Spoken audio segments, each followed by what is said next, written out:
right, welcome back to Gearing Up. This is, I guess, will be episode 2 of this season, season 2. I am Greg. I am actually joined not by my normal co-host, but by a special guest. I hope I've, at this point, done a good enough job of keeping it kind of a surprise, but also giving enough information for it to be slightly interesting. So without further ado, I am joined by Adam of Rustic EDC. Adam, say hi to everyone listening. Hey guys, this is Adam. How's it going? All right, so quick disclaimer. Let's just start off and say a couple of things. This is your first time doing any kind of podcast or interview? Yes. Anything, okay. Podcast, anything. First time anything like this. Cool. So I'm gonna wing it. And that's what I do every time anyway. So you're in good company for winging it. So normally I do this episode with my wife. For this season, I wanted to bring some of what the website gtdone.com, what I found to be a lot of fun, what I found to kind of gain a lot of traction and get a lot of interest, and what the community enjoyed, and that's the Maker series. I've done 9. I'm working on my 10th. Number 10 is actually going to be someone that's pretty cool. Casey Lynch and I have been talking for a little while now, actually. We email back and forth, and he's a really cool dude. So, but anyways, my point this season was to not only do some of our normal, more boring or vanilla episodes, but I wanted to branch out and try to chat with some of the folks in the Houston area. So if you hear noises, another part of this disclaimer, we are sitting rooftop downtown Houston. The weather is okay. Yeah, it's pretty good for Houston. Slightly sprinkling, but there's a nice breeze. Mm-hmm. Not unbearably humid. Yeah, so it's not bad. So we are outside recording this, so a lot of winging it going on tonight. We are rooftop, first time using this setup mobile. The first time with a guest host. I guess my mom was on it, but that doesn't really count. That totally counts. So this is all new, so bear with us. But to get back to the point, I really wanted to take that Maker series and bring in a new dynamic, a new perspective, and just have a conversation about Everyday Carry, your business in particular, the community, the trends that you see, stuff like that. So this is actually going to be the first. I have 4 other makers, like 100% lined up from the Houston area. I'm still trying to pull some others together. I don't want to ruin who any of the others are. If you're listening to this, you know who number 1 is. Surprise! Right? But before we jump into Rustic EDC and what you guys are and what you guys do, I want to give a quick shout out to this week's sponsor. Those of you that have listened to the podcast in the past know Black Cross Leather has been a huge supporter of the show. So huge shout out to Sam and Black Cross Leather for sponsoring this week's episode. If you need anything leather, custom I seriously could pull out like 5-6 things that I've got from him. My watch band. Dang. I have my AirPods case, a couple of knife slips, my wallet. The Stingray, that catches my eye every time. I don't care who posts it. If you see the Stingray, I'm like, that's Black Cross, and that's so clean. It's insane. Yeah, it's crazy to watch because a little over a year ago, I'd have to look at the dates, but it's been a little over a year probably that I started kind of building a relationship with Sam and being a customer, and to watch him like kind of grow and change and get better. Mm-hmm. It's been awesome. And when he busted out the Stingray, I was like, dude, that's next level. It's super cool. So huge shout out to Sam. If you aren't following him, go follow him. And thank you again for sponsoring this week's episode. So let's jump into a quick review of the Maker series number 1. So you guys, I don't know if anybody listening knows, or maybe you do know. There's some people that don't know, I'm sure. Some people that listen to this that maybe don't check out the website. You guys are actually the first to say, not the first to say yes. You were the first ones I reached out to, and you said yes. So I guess technically both. I don't want to make it sound like other people said no, but we're number one. You guys. So when I was building the series, I thought, what's the goal here? I want to tell some stories, and so for those that haven't read it or don't know it, what you guys do, can you just talk a little bit about Rustic EDC, what you guys are, what you guys do, how you got started? Give me like an elevator pitch for Rustic EDC. I think, when you said earlier, you kind of want to make this fun and bring it back to the Maker series because that was kind of fun. I think that really hits the nail on the head. I think, we really started this to kind of have fun. We didn't have a background in machining or knife making or in that kind of stuff. We just kind of figured it out as we went along, and we started off having fun just with a couple of the random bottle openers, the animal bottle openers.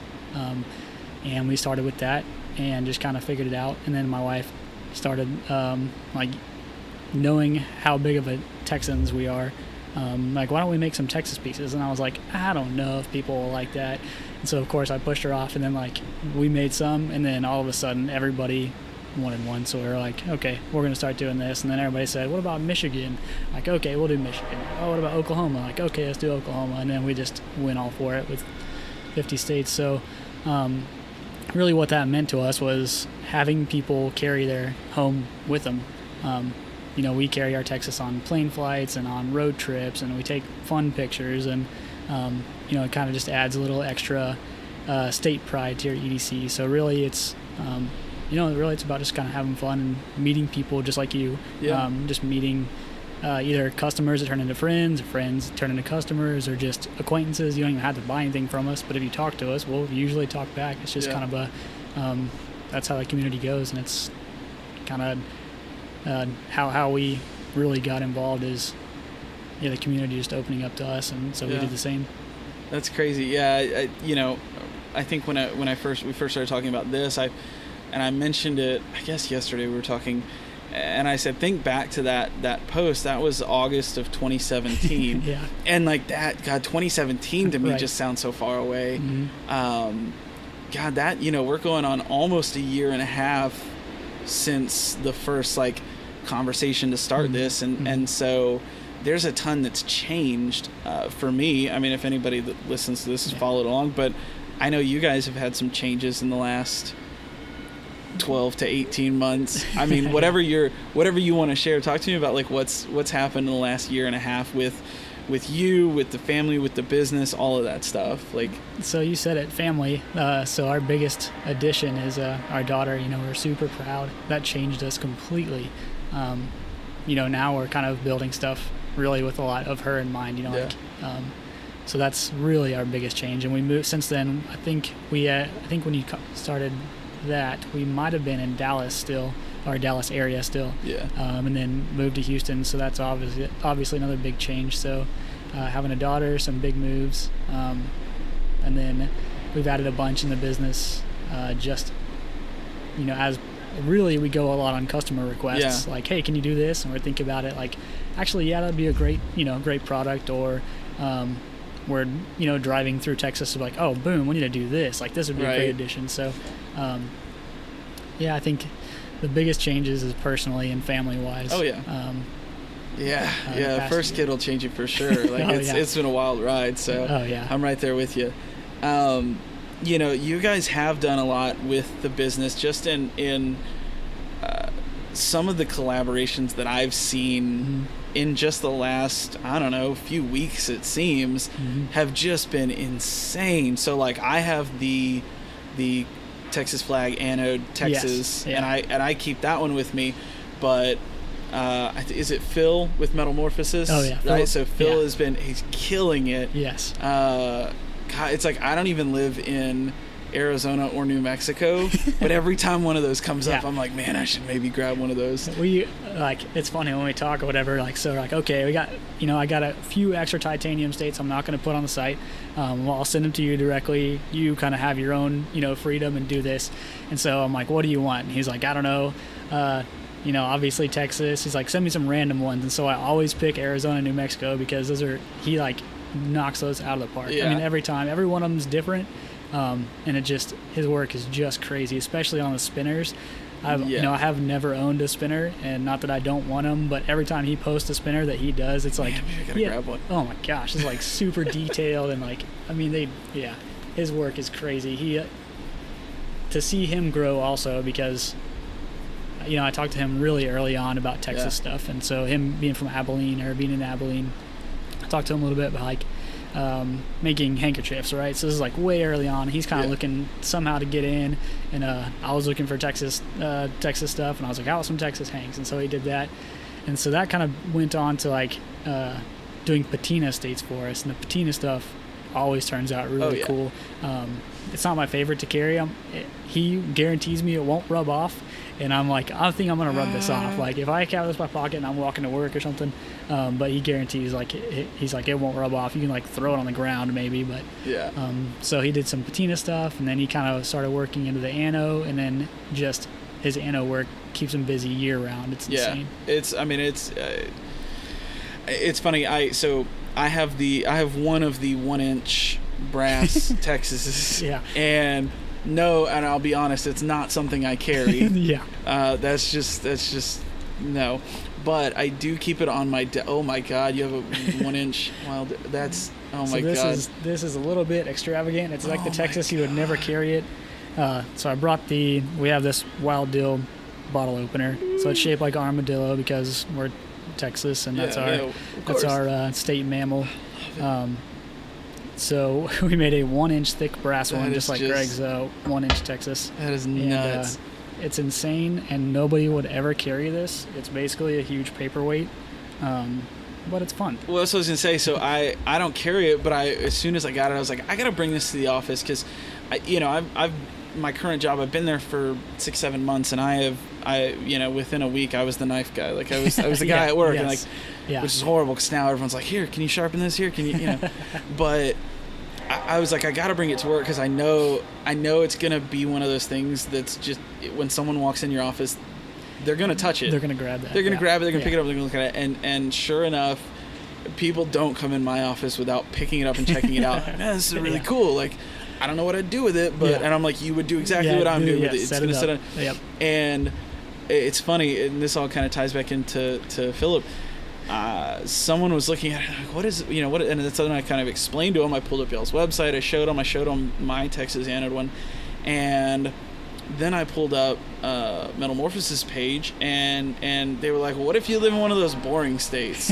And of course, like, what is it? Is it Colorado? That's just like a square. It's pretty close to a square, yeah. And so I knew he had done a Colorado, the one with the mountains, and I was like, it looks like painting. So I pulled it up, and I mean, just a testament to like his awesome work. Like it turned out so good. So that one's awesome. Those collaborations have been insane. And then you guys have also been doing you'll have to help me with it. Is it MJL? Yeah, Matt. He has been killing. Oh my gosh. Those I feel like those are selling before you guys can even post them half the time. Yes, so we did we kind of did the Vox lottery style, kind of just like shoot an email over, say what you want, and we'll do like a random organization and pick like the top 10, get their choice of a rock pattern. And we had a huge response. It was kind of like, I was expecting, maybe like 30 or 40 people. It blew me out of the water. It was really cool. Those states turn out awesome. He does really great work. I think I talked to him about doing like 10, and I think I probably sent him 20, and he's like, hey, I don't know when I can get these back. And I was like, dude, just take your time. I don't want to overwhelm you. I basically booked him up for like February, but if y'all don't follow him, MJL Blade Works, or MJL sorry. No, you're good. I was gonna. I can look it up real quick. If you search MJL Blade, it'll pull up. But so if y'all check him out, he does awesome knife mods too. Like that's really, and key bar stuff. Oh my gosh, some of the key bar deals he does. If you like scroll through, that's really insane. So if y'all don't follow him, check him out. And he actually did in the first round. He did my Spyderco and did the stone wash on that, and it comes out super nice. And he redid the blade for me. He's super easy to work with. don't contact him for January or February. He's booked up with states. He's tied up with y'all's requests. He just sent me a picture of he did some titanium ones, rock pattern and anodized. I put those on our story last night because he just sent me the first pictures, and man, I mean, yeah, those are great. Even was it uncolored? I'm trying to remember. Was there one that was like teal? Yes, I think there's a green, and then he did a teal-ish in California. I'm pulling up your page right now because I want to like. I want to remember them. See what's in the story. Dang it. It might have dropped. No, that should probably still be there. No, it's out. Yeah, but it's to me it's just like one of the things I noticed early on with makers in the community is this: there's really, I mean, there's some people that don't like one another or the trash talk one another, but for the most part, you guys collaborations left and right, man. Yes. People love to work together, and it's really cool to see. Because you're right, he does have a very noticeable or distinct style, and to be able to take that and kind of incorporate it into knives or key bars or pocket states in y'all's case, it's crazy to watch that come about, and that's been some of my favorite stuff to see is just who's going to work together next and what are they coming up with. Because it's always cool when you have a great product. And then you're like, man, this is great. And then you find a way to meet up with another maker and make it just even cooler, even more unique. It's always awesome to see. Yeah, the unique stuff is really fun. I mean, that's really what drives a lot of us in the EDC community, right? Like you want a one-of-a-kind thing, and that's not because it's worth more. It's because it's special. It's just like everybody's their own person. You want something kind of specialized. Yeah. So the collaboration stuff is really fun. It mixes it up because you get to kind of post different stuff. You have your base product, and you always get to add something a little bit on, and you have, and they're limited because other makers only have so much time. They can only do, a few, so which is works out good too. But it also allows you to share someone else's work, which is one of our favorite things to do. It's like, even if it's a small maker or a big maker, it doesn't matter. You help show off someone else's stuff. Yeah, and that was going to be my point is, it's awesome exposing yourself to a whole nother audience. Yes. And it works for both folks. I mean, both ways, I don't know that I had seen any of Philip's work before I saw y'all's. And I think I had seen some of the other collaborations you guys have done. I had seen... Maybe I'd seen this guy's work somewhere, and couldn't quite put a name to an account or what have you. But all of a sudden now they're paired up with you guys, and hey, that's something that's familiar, and I know it, but I don't know this guy. So of course I go and give him a follow because I want to see what else he does, and then before you know it, you're 2 years back on Instagram liking really old pictures of stuff. It's not creepy at all. When I see that, sometimes I'll scroll through, and you see people like stuff, and you're like, man, that was an old picture. Like, man, that must have been trying to find something cool or whatever. But you like go back and you're like, oh, I forgot we even posted that. Like, man, that was a sweet picture. Like, I'm gonna go repost that again. Right. But I think that is one of the coolest things that we're able to do. Is really share other people's work, and like you said, kind of get a mixed audience, and say, if they post something, you get some of their followers are like, oh, I didn't know they make Texas. I wonder if they make Pennsylvania. They're like, I'm from Pennsylvania, or oh, my sister would really like this gift or whatever. So like, oh, I wonder if they make this state. So it's really cool to share, and we don't advertise. Really, our advertising is through these collabs and through word of mouth and through somebody at the office like you saying like, oh yeah, I got this sweet Texas, like, oh man, I love Texas, let me see. So it's really, that's how we've grown to kind of like to our current state, is just really word of mouth and the sharing of collabs and stuff like that. Well, and that's what I think whenever I first reached out, that's what surprised me the most is, I think I just hit like 2,200 followers, and that to me is like a number that, like, this all started as just a like, can I do it kind of thing. The podcast was like, I'm gonna see if I can get the equipment, put it all together, and see myself on iTunes. Goal accomplished. We've been able to do that, but it's turned into this like really cool, fun thing, and people like it. But that was like this huge number of followers. I mean, you guys are at what, 14,000, 12,000, something like that. 14-ish. Like I reached out and I thought, they'll never give me the time of day. Which I think is crazy that I even thought that, because I feel like we had talked before then, but it was just shocking to me how like down to earth and normal. And then you reach out to anyone and you find that like one of the really common traits among everybody I've featured, everybody that's successful, they're all really cool, really humble people, and they don't come up with these more traditional ways of blowing up or getting big. It really is a lot of word of mouth, and a lot of collaborations and just right place, right time kind of thing. I mean, I just did a blog post a week or two ago about organization, and I reached out to Notorious EDC, Tom Medvedich, and Nick Shabazz. And both of them were super cool. And I'd talked to Tom before, but I'd never messaged Nick, and they were all super cool.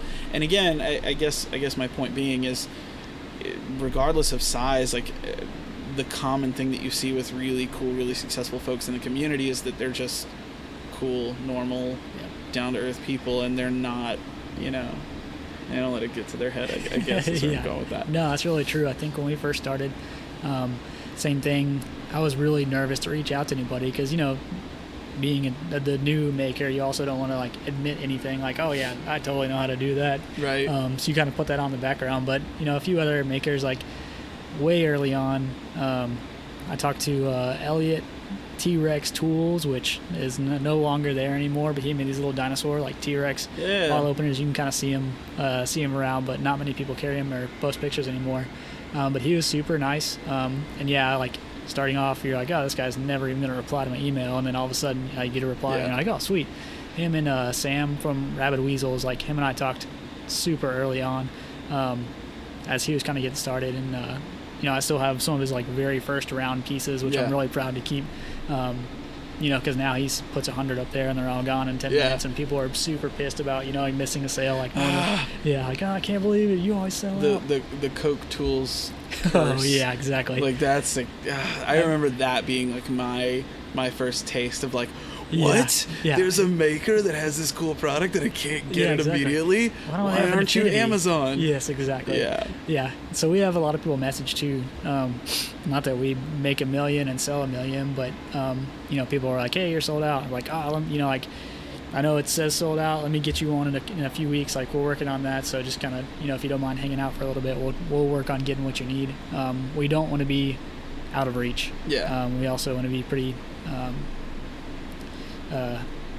reachable for folks who really want our product or whatever. So we'll either work to get it for you, or if we can't get it, we'll contact somebody who can. Yeah. You guys, and that's one thing that hats off. You guys have successfully juggled a really big, really, really successful kind of this niche community. You've juggled this really successful account and this really successful business, just in terms of popularity and growth and all that stuff. You have a day job, right? Yes. Yeah, you and Hope both do, right? Yes, we're both full time. So this is our part. It blows my mind. Like job. you do that, and you have a daughter that's newborn. Yes. And so you both juggle full-time jobs, this business, a child. Like it's crazy to see that, and you still be able to maintain that level of like responding to messages, staying current, posting content. And I think it's one of the reasons you guys are still seeing that response, and I think being successful is you've done an amazing job at that. Oh, thanks. Yeah. Not that I need to tell you that, but like I feel like that's like an observation. No, we truly appreciate it. Yeah, thank you. That's it's nice to hear other people acknowledge kind of like, oh yeah, you have a day job too, because there's a lot of customers and they're super nice after they message like, hey, you're not responding to my DMs. Like, sorry, I was in a pretty long meeting today. Yeah. Like, this is really my part-time job. After I get home and finish all the home stuff, then we get to work a little bit on the States, which is also why we usually have our sales maybe a couple days a month, is because just to plan our work. plan our work time, because also we're in a 1-bedroom apartment, which you can't. They don't want you to have a belt sander in a 1-bedroom apartment. Yeah, that was going to be my next question. Like, they want you to have like any shop set up. So, so what's the dedicated like shop space like? So it has evolved over 3 or 4 years. So at first, this was before I was married. I was living with one of my best friends, and I was engaged at the time, and so he had a garage that we shared his workbench. So we had about a 3x3 space that I got to kind of tear up while trying to figure out anything about, tooling and working metal and all that kind of fun stuff. And then we moved into an apartment when we did not have a garage. And then about 2 months later, we decided, okay, we need a garage. So we had a little bit of shop space. Yeah.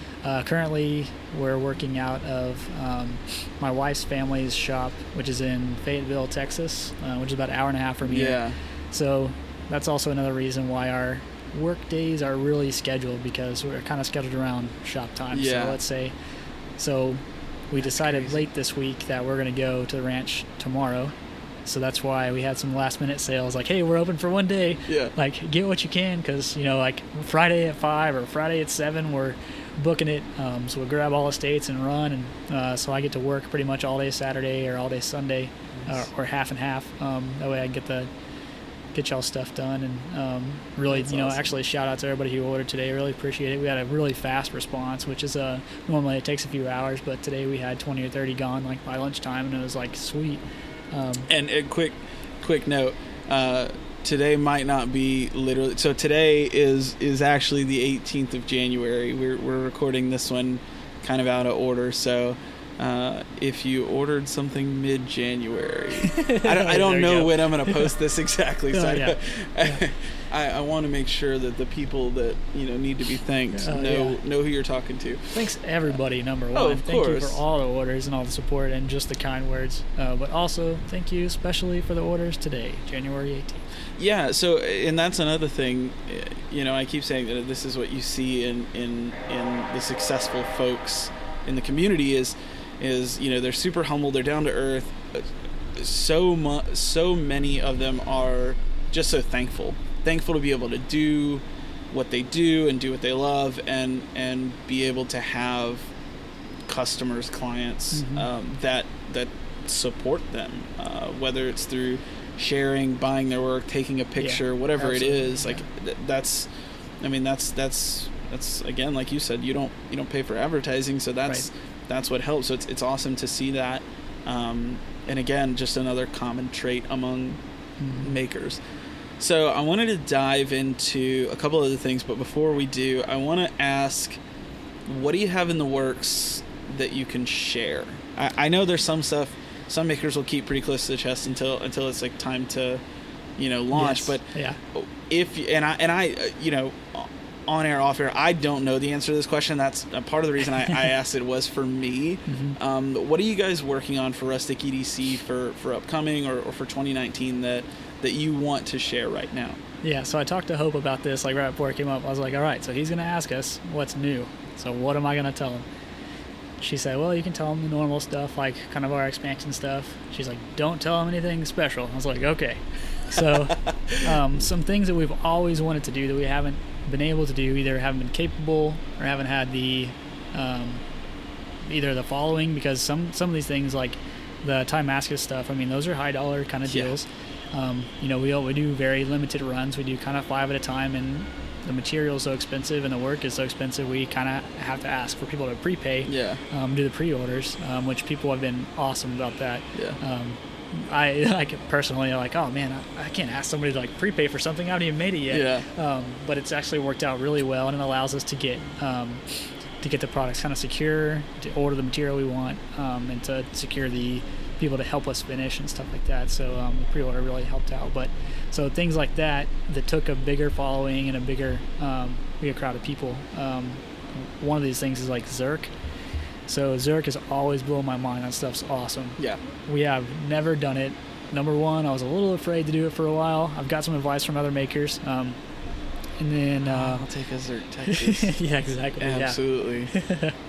I'll keep one special for you. Right. And then some Damasteel that's something we kind of attempted to a little while ago. We made a few and then basically like scrapped it because we just didn't have the ability in a 1-bedroom apartment to kind of do some of the fun experimental stuff you have to do with Damascus. So that'll be something else. I know we're doing some more runs of beads, mainly Texas beads. We basically ordered a bunch and then kind of figured they would last a year, and they lasted like a month. So we're gonna have That's to get. a good thing. Yeah, I mean, gosh, totally blessed. Especially to live in a great state like Texas would have everybody with so much state pride. So Texas has been a hot seller. So we'll do some expansion on the beads a little bit. We really want to do some more giveaways. Like last year, I feel like we kind of let some giveaways go. But that's really fun for us too. Yeah. You know, we get to kind of donate their product, and whether it gives us 1,000 followers or not, or one follower, that we like to support people who support us by, you know, allowing them to kind of grow a little more. So giveaways, and then we also kind of want to have a little bit more fun. So we're looking at just other, you know, fun kind of either raffles or the lotto kind of deal, where it makes it a little more fun, a little more exhilarating to like win something. I'm trying to think of some other product ideas. No, it's okay. Don't feel like you have to give stuff away that you don't want to talk about yet. I'm excited. It's always cool to see. You know, not that I watched you guys grow. I think when we first started talking, you guys were already big. You guys were already you know, at that level. But just to watch you continue to kind of keep it going and change it up, it's been exciting, and so I'm excited for what. So one thing, and I just thought of this. I don't know why I just thought of, you said Texas state pride. That's what made me think of it. So like one collaboration, and is it a collaboration? I'm not 100%. Low Key Leatherworks. Oh, so yeah. like so like the little Texas pocket. Oh, or yeah, not for sure. the key danglers. Like so I actually just talked to him not too long ago. He's making me a business card holder. Oh, nice. And I was like, you have total creative freedom. just Texas it out. Like, exactly. I don't care what you do. Yeah. And so, you know, I think you nailed it. You know, when you talk about like state pride and having a good state to live in, and folks that are pumped to represent Texas. So. Oh yeah, for sure. Yeah, Low Key has been really cool to work with. We kind of did that, like you said, kind of a collab deal on those Texas key dangle, like the openers, which I have my keys on right now. I noticed that when we were coming in. I saw it. I was like, yes, that thing. So he's been really cool to work with too. He's got a wallet in the makes and a few other projects. Well, I'd say a few. Like, I made a note list for him in my phone because he was like, hey, you better make a list of all these things because I'm going to forget. So it's like 20 items long. And I'm like, oh, you need to make this, you need to make this, you need to make this. Texas is, it's in our blood, right? Oh, yeah. Like, if you're from here, or you moved here, or you moved from here, you're a Texan and you know it. It's I didn't. So it makes me think of Canella and Co. Right? Yeah, he's moving back to Texas, and I was like, what? back? Yeah. So because I saw him comment, or he posted a picture. I can't remember what it was, but he something about a Texas. And I think it was that he commented that he wanted one or something. And I was like, I know. And then I messaged him the other day because I was putting together a giveaway, and he was like, yeah, I just put it in the mail. Sorry, we're juggling stuff. And I was like, he said something about we're juggling stuff trying to get back to Texas. And I was like, what? Yeah. So, nice.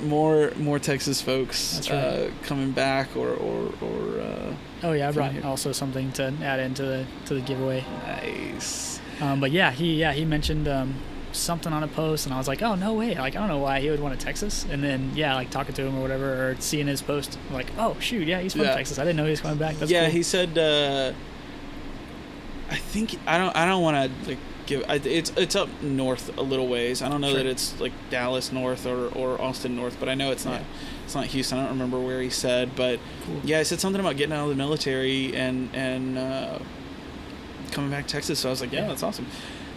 Speaking of the military thing, sorry to cut you off. No, you're good. That we've been game planning. Like trying to discuss some military stuff. We have a ton of folks overseas who order those and get sent to military people for reminders of home, either as gifts or as they want to carry it with them. We've had a ton of response from military, so shout out to those folks. Like, we really appreciate, not your business. Doesn't matter if you buy from us, but we really appreciate you, sacrifices you make, especially the ones overseas right now that have been overseas. We appreciate that support, and we appreciate your sacrifice. Yeah, that's awesome. Absolutely. So we talked, so in my notes, I don't know what episodes you've listened to or haven't listened to, but I don't ever let April see the note. I don't let anybody see the notes. Yes. Not that it's a control thing, but my note taking is it's sporadic. So like in my notes, I literally have, let's talk about the EDC community, which we've been doing this entire time. So I'm like trying to gather where I want to go. Let the record show, if you check our DMs, I probably asked Greg 7 times, what are you going to ask me? What are you going to ask me? I'm usually not too good on the spot, and especially like if there's a camera or some recording equipment. This is all cat. And I'm seriously, I think before I hit record, I said, like, April and I sit at the kitchen table, she's got a glass of wine, and she's going to kill me for saying that because she thinks every time we record an episode we talk about her drinking wine. But That's the weird. little I can't find my wine glass. So we've got a routine with the little one, like, and that's why I was like asking you, like, hey, what time, like, what's good for you? Because like we have it nailed down, like it is. We're close. It is to a T. Like, you could stopwatch it, I think, and the only reason I'm saying is I'm super proud of it because I never in a million years thought I would be an organized parent, especially not around a bedtime routine. But we get Foster in bed, and then it's usually like 6:30, nice, 7, and so that's when we're doing the podcast, sometimes crack a beer and start recording. So that's kind of y'all's. That's where the parents' time comes in. We shoot for like 7:30, right? So it's usually in between 7:15 and 7:45, really. So we're honing in. We're trying to be better because it's really good for her. Yeah. Not only good for us, but it's better for her to get that regular sleep schedule. So we're honing in. Yeah, Foster's been we have to wake him up most mornings because we leave to go to work, and he rides. Today was weird because we didn't carpool, but we carpool to work as a family, which is like the weirdest thing ever. But my wife drops me off because my job is on the way, and then she goes and drops off the kiddo and gets to work, and that's cool. And so we always have to wake him up. So that's why we've been trying to get him to bed at 6:30 because he's waking up at 6 or 6:30. So, but anyways, enough dad talk. I was gonna say I told myself actually before this, I was like, we could easily get on a tangent. Oh, absolutely. We'll have to do like a Rustic EDC 2.0 dad talk. Every dad carry.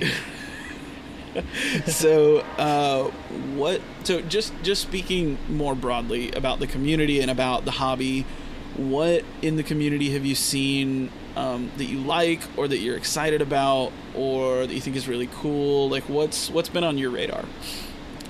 Let's see. Lately, I've been thinking a lot about leather products with the Loki, and like, there's a lot of kind of cool leather ideas that are, it's not like anything new, but just kind of Texas geared stuff. So I'm actually kind of excited about that. We're working on a few things that I haven't mentioned that I'm kind of excited about. It's a little bit outside of the EDC range, which is totally fine. It's just something that I've kind of always geared toward, even as a kid. And so Hope and I have kind of talked a little bit about it. We haven't fully decided we're going to jump in yet, but we've got some designs on. Let's see, I'm trying to think of anything else new EDC-wise. One shout out I could do for a Key Bar. Good Lord, those guys, like, Key Bar is just cranking out awesome products. Their advertising is on point. Yeah. I see a Key Bar ad all the time. And this is not, I'm not talking bad about Key Bar at all, because I think what they do is amazing. I have had, I think, 3 Key Bars, and I always end up getting rid of them because I seriously, I have my car key, which has the big plastic thing on the top, so it can't go in there. Right. And then I have a mailbox key and a house key. Yes, I have 2 keys. You saw mine. So like I just I can't justify a Key Bar now. Like the KB Flipper that Fair and Forge did, like that was super cool. Yeah, that's cool. If I ever came across a good deal on that, I'd snatch it up in a heartbeat. But so for me, I'm out on them. But having said that, some of the stuff they do is just insanely cool. The new products, like anything they post, I'm like, oh my gosh, that's so useful. Dang it. Like, how has nobody thought about that? And man, they're crushing it with all their ideas. Like, they've got, their think tank is pretty solid. Yeah. So every time they post something new, I'm like, man, that's genius. Yeah, it's definitely, they're one of the real, like, now there are some knife makers that are doing cool stuff, and so this is not to like say that other makers aren't, but they are one of the companies that are really innovating, changing it up, coming up with new stuff, keeping it really fresh. For sure. So it's always good to see. Any trends that you see that you like? Let's see. I'm trying to think. Of course, when I ask that, I'm trying to think like what's trendy right now. Yeah. So I'm gonna be pretty honest. Most of the Instagram browsing is probably like 10 minutes at a time on work breaks. Right. Most of my evening time that I used to spend scanning or developing new ideas or checking what's kind of like trendy stuff has been spent with my little daughter. So no trade-off. I would rather spend hours and hours just like hanging out with her, even if she's just laying on the ground. Oh, for sure. So I've been a little bit out of the new product range, so I'm going to lean on you on that one. Well, I was going to say, not collaborations, but just the customized work you've done on the States. Mm-hmm. Because when you guys started, correct me if I'm wrong, like the States were just the States. They were this metal or that metal, but they were the States. And then you got into patinaing, and then you got into anos, and now one thing that I'm seeing a lot of, and again, this is maybe a product of me and what I'm doing or some of the folks that I'm following, but what I'm seeing a lot of is just customizing. Mm-hmm. So like a little over a year ago, I bought my Delica, my Warney Delica from Knives Plus. Mm-hmm. And it had writ-dyed scales, and it had an acid stonewash blade and flame, torched hardware. And that was kind of right when like Frankie and Nick, I don't know how to say his last name, but Nick started doing like the writ dyeing scales and the copper washing blades, and like, so I think what I've seen that I do like in the last year or so has just been like basic mods. And I say basic not to knock anybody down, but to just, they've become very commonplace when you've got like sprint runs coming out that have this coating or that coating, or you've got all these different companies offering like acid stone washing or writ dyed scales. Like that says something about the trends, and that's what I've seen that I really like. Two reasons. One, it is like you said earlier, people want that kind of character, they want that kind of custom carry. But on top of that, it's I think it's also nice that it's very attainable. A custom knife is not cheap, right? But a custom Spyderco Delica is very affordable. So I think it kind of blends those two aspects of the community really well, and that's a trend that I've liked. And again, now it's even branching out further from writ dyed scales and acid wash blades to blasted this and copper washed that, and man, copper wash stuff's cool. It's really cool. And then even to MJ, who's doing like all the carving work, like the rock pattern stuff. Like you're seeing so much more of that. Anyways, that's what I had in mind when I thought of this question, was like just that not necessarily going with a bunch of custom stuff, but customizing the gear that you've already got or that's accessible. And I think that's very true. And like you said, keeping it somewhat affordable, for a good portion of the early times, when actually we started doing a lot of the gear, really, like even the animal bottle openers, you would get them maybe cheaper than $150, $200, $250, and for the regular folks, like me, I work 40 hours a week, like I couldn't pitch $200 every time I wanted something cool. Which is another reason why we geared the price as low as we could on the States, is to have people be able to carry them for like $25 or $30, which is affordable for anybody. So that's something also, you could carry something and have something cool to add to your gear shots or whatever, and have something cool to carry around. And then that also, like you said, have something easily customizable to your own with like a stamp. We started with some of those little stamps, like a heart. We got out of that pretty quick because everybody wants like the star where they live, which gets hairy pretty quick. Oh yeah, so I like, imagine. Oh, mark this town for us. And I'm like, oh gosh, like Google, tell me where this town is. Like I gotta get close to this. How accurate. Yeah. Listen, we only do major cities. Yeah, like, we do Dallas, Houston, Austin, Yeah. San Antonio. That's about it. yeah, you guys hit Plano, not Richardson. Like, oh gosh, like 2 miles away. That's too funny. So, but I totally think that's, like you said, that probably hits around the head is the, being something kind of cool, customized, and being affordable. I think that probably, probably answers that pretty good. Or at least I feel so too. Yeah, right on. So, just based on what you said for the last one, I don't know if you'll have an answer for this, but kind of the flip side of that, like, what are you tired of seeing? And you don't have to feel like you have to trash anybody specific. Not that, and that's obviously not my goal, but like, what do you want to change, or what are you tired of seeing, or what's kind of played out for you? Oh gosh, I'm putting you on the spot right I here. know, It's right? A little Let's negative. see. Yeah. Be negative for once. I'm sorry. No, sorry. Played out. Okay. Let me start. This is not. I didn't ask that just so I could answer it, but yeah. But I don't want to put you on the spot. You know what really grinds my gears? Right. So I'm gonna steal Notorious EDC's answer, because I agree with him 100%. I kind of liked it, and then when he pointed it out, and the more I do the podcast, and I was kind of researching for this season, I've been listening to a lot of gear related stuff, like watching a lot more of the Blade HQ videos that they post. Oh yeah. The Gear Geeks live podcast with Nick Shabazz and Tony Anthony something, I don't remember his last name. They have talked about titanium frame lock flippers in the knife world. Okay. And everybody and their mother has a titanium frame lock flipper. And then Notorious EDC, he posted, this was like a week or two ago, where he was posting about titanium like tumbled finishes with blue anode hardware, looking like a cheap 90s computer graphic.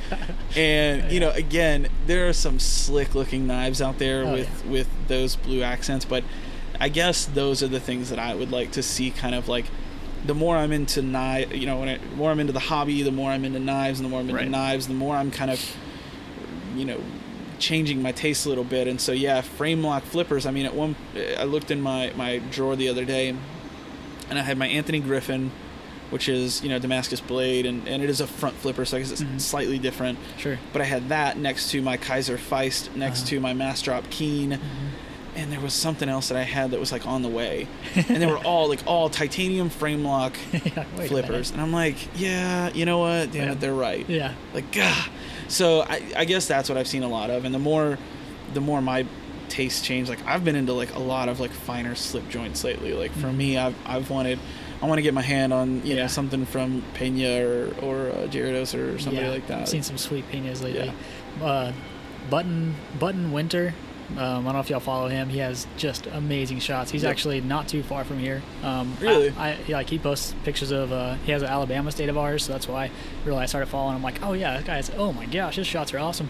So he posts some really cool shots, like Northwoods and a few others that are just really nice. And so seeing those is like, I'm gonna need to get in a few of those. Yeah, those traditional slip joints. I remember when I started following a couple folks that were really into slip joints, and I was like, they didn't do it for me. And now the more I've like, the more I've learned what I want in a knife, like, I'm like, man, I really do need, and I'm going to kind of steal this from the Nick Shabazz podcast, Gear Geeks podcast.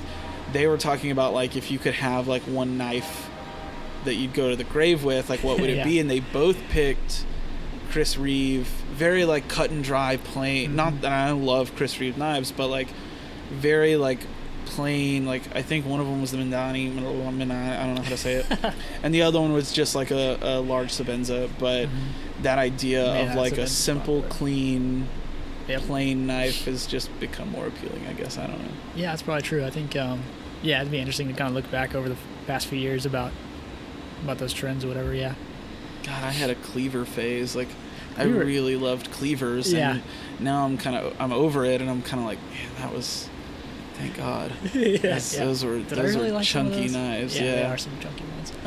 There's some pretty clean ones, but yeah, I think the same thing. Yeah, I agree with that. There's definitely some cleavers I could probably leave behind. Yeah. But I'll tell you one thing is having the SAK, having the 875 FPS, his Texas. Yeah, I think I have mine. I brought mine too. That's that might kind of there you go, gear me a little bit towards some of those SAK. Did you see the one that he did for me where he put the brass liners in? I was like, dang it, how do I ask for that? For I felt so bad too. He was so awesome about it, but he's like, done. Everybody got these knives, and I got mine, and I was like, man, I love it. And then I saw he posted one with bronze screws, and I was like, I gotta have it. Like, I love that pop of color. Yeah. And so he sent me screws, and I messed it up. Oh. One of the pivots was like crooked because of me, and so I was like, look, before I mess it up worse, I'm just gonna send it to you. So I sent it to him. He replaced the screws. He sent it back. Yeah. And then like a week or two later, because originally I had the multi-tool, the main blade, and scissors. Uh-huh.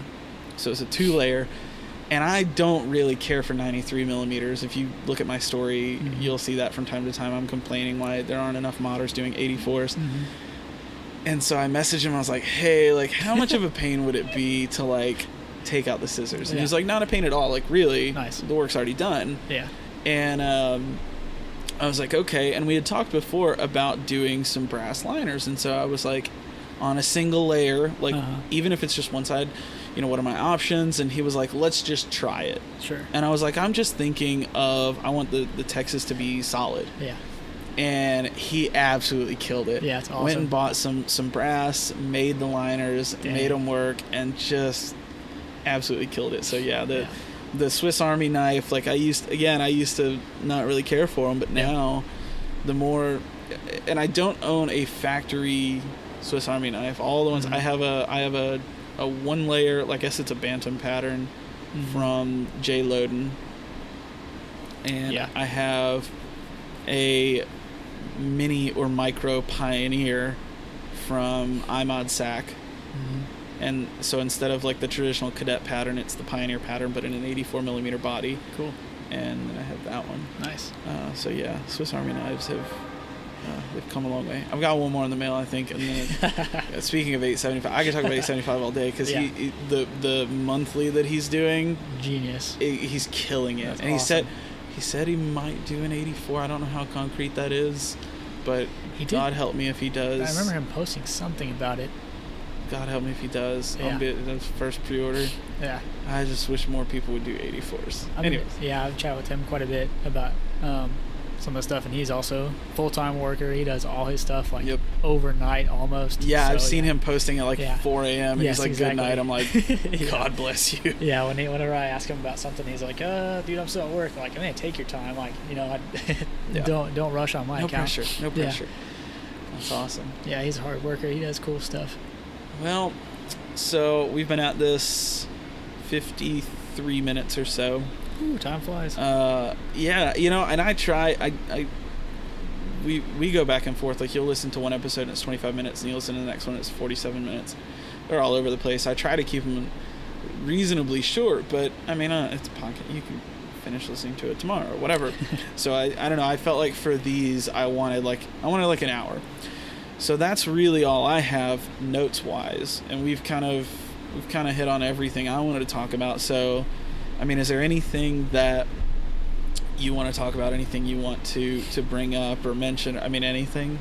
Have the floor for a minute or so. I'm kind of looking forward to see some other Houston makers. Yeah. See who you have in line and see kind of what they have to say, and then. Yeah, like you said, kind of do like a follow-up maybe. That'd be pretty sweet. Oh, yeah. And I can get a chance to answer some of these questions that I wasn't ready for. I the Houston makers, God. Yeah. So I reach out, and I've posted on my story a few times. Like, obviously the podcast I do is a hobby. I don't really make any money off this. Sure. And so I've got to keep it local. And of course, Texas, like people, oh, y'all are both in Texas. Yep. Yeah, we're still 4 states apart. I mean, really, like if you, like I drove the width of Rhode Island to come here tonight. You see, like, wait, what? Yes. Yeah. So, so it was interesting finding a pool of makers in Houston that I didn't already know. Yeah. So you guys are one. I've got another, but there are 2 of the makers I'd never known about. Cool. I just got on Google and I was like, knife makers in Houston. Nice. And I found 2 the other day. I hit the hashtag made in Texas and then made in TX. So I've been scrolling through those a little bit, and there's like a leather guy in the Heights, which is 10 miles. Is it from here the Bear Cub?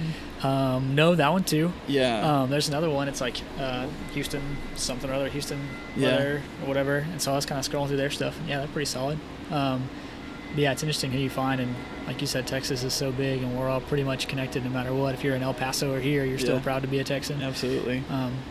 So we could have a whole podcast on that. Am I talking about Texas, that some more? Texas EDC podcast. Yeah, geez, no kidding. All right, well, I guess let's wrap it up. If you've made it this far, please edit about 30 minutes of this. No. This has been great. There's nothing sticks. I'm gonna listen back to it, but nothing sticks out where I'm like, man, I gotta cut that out. So first off, thank you for number one for starting this whole crazy thing. I mean, more than you really know, this maker series kind of gave me a little bit of direction, a little bit of purpose in what I was doing. Otherwise, I was just posting random crap about, hey, we moved here, hey, we're having a kid, or hey, Sure. So, thank you for that. Thank you for agreeing to be a guest on this. I know it can be weird. I mean, trust me, like, my wife she's done 15 episodes or 14 episodes, and still, like, she's still like, I don't know what to say. So thank you for agreeing to be on here and sharing what you did and the good conversation. And so I appreciate that a ton. If you're listening, if you made it this far, like I said, be sure to give us a follow. Give Rustic EDC, so it's at rustic.edc on Instagram. So if you're not already following them for some god-awful crazy reason, go give them a follow. I know we've talked a lot about Texas, but just they do more than just Texas stuff. That's very true. I think Texas is crazily probably like 25% of our sales. That's comparatively over the U.S., but we've sold there's a lot of actually states with some state pride, and they come out like, this is the greatest part. When we post up a Pennsylvania and they're like, hey, the shape is wrong, and we're like, are you kidding me? They're like, no, like if you like cut this little edge off, then that's our state. Like, oh shoot, we're totally sorry. Like we're still learning this too. I'm a geographer at heart, and by kind of trade, and so just the states in general and countries and stuff, all that stuff is really what I like to do. But then when someone kind of corrects us, like, oh yeah, that makes me feel even better that we have the corrected shape. Like somebody hit me up with Alaska, they're like, hey, if you just tweak this little side, like then then let me know and I'll score one. I'm like, oh, okay, cool. We had no idea it was wrong this whole time. Right. But yeah, hit us up. We are literally open for pretty much any idea. If you have a crazy idea that you want done with your state or whatever, and they will respond to DMs for sure. We lately, so I've been telling people, like, sorry, it's been a few days, like I've been trying to just do, like, I can check emails at work, I can't check DMs at work, so usually it takes me a little bit, 3 or 4 days to get back to DMs, and then we'll answer those and then answer emails a little bit faster. But yeah, just shoot us a note and we'll try our best to respond in any sort of short time frame. That's awesome. So thank you again for being a guest. Thank you guys for listening. Give Rustic EDC a follow. If you are not already subscribed to the podcast, this thing is available on iTunes, Google Play, and most recently Spotify. I don't think I had done Spotify at the end of last season. So one of my contacts from my podcast background audio advertising buying, anyways, he posted some article about post your podcast on Spotify, and I was like, okay. And it was super easy. So I was like, done, I got to do it. And there have been a few people that messaged me since that are like, hey, I didn't realize, like, this is really awesome. So cool. Yeah, iTunes, Google Play, Spotify, leave us a rating, leave a comment, it's not really a comment, leave a review. Let us know what you want to hear. Be sure to comment on whatever episode post this is, and just let us know you listened. And if you have any questions for Adam, be sure to tag them. If you have any questions you'd like for me to ask in the next Maker Series audio interview, be sure to comment there, and I'll make sure to add them to the list. But again, thanks for listening. We will talk to you guys in the next episode. That's it. Thanks. Yeah, thanks, Greg. Peace.